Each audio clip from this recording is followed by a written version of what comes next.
Hermie, how did you start playing the drums?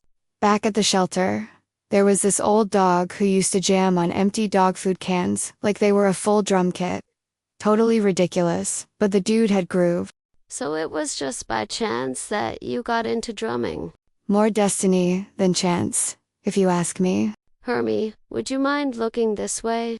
It helps to keep you connected with the audience.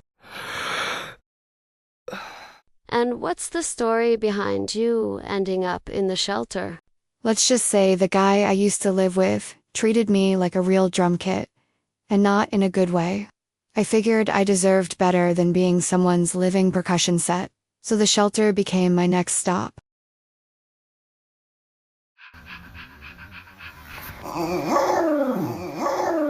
Esty, is that a growl I'm hearing?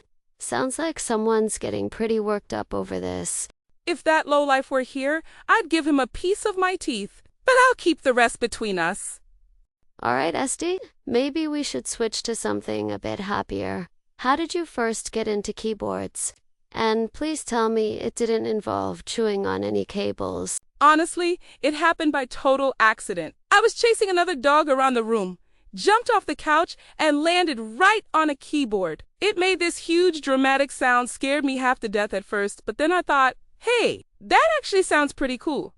So I started jumping on it on purpose, and that's pretty much how my keyboard career began. It sounds like you've come a long way since that first jump. Quite an impressive journey, Esty. And how did the two of you end up joining the Wet Nose Gang? Just like all the Beatles came from the same city, we all come from the same village. I once met John Lennon. Hermie, correct me if I'm wrong, but wasn't Lennon shot decades before you came into the world? Let me put it in simple, logical terms. Buddhists hold that souls are reborn. A reborn soul can take any living form, including an animal. John Lennon accepted that idea. Therefore, if his soul continued its cycle, it could have returned as a dog. And that is precisely the dog I once met.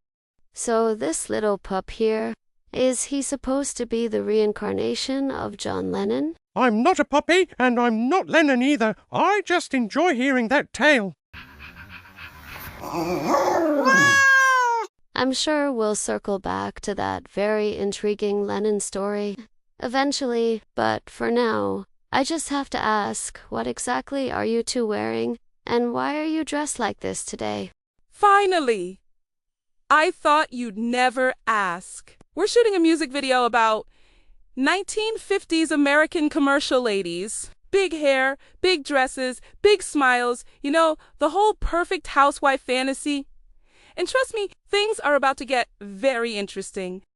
And of course, darling, we'll also see whether a lady's smile, that little sparkle she wears on her lips, truly makes her any happier. I'll be waiting eagerly to see the results of your work.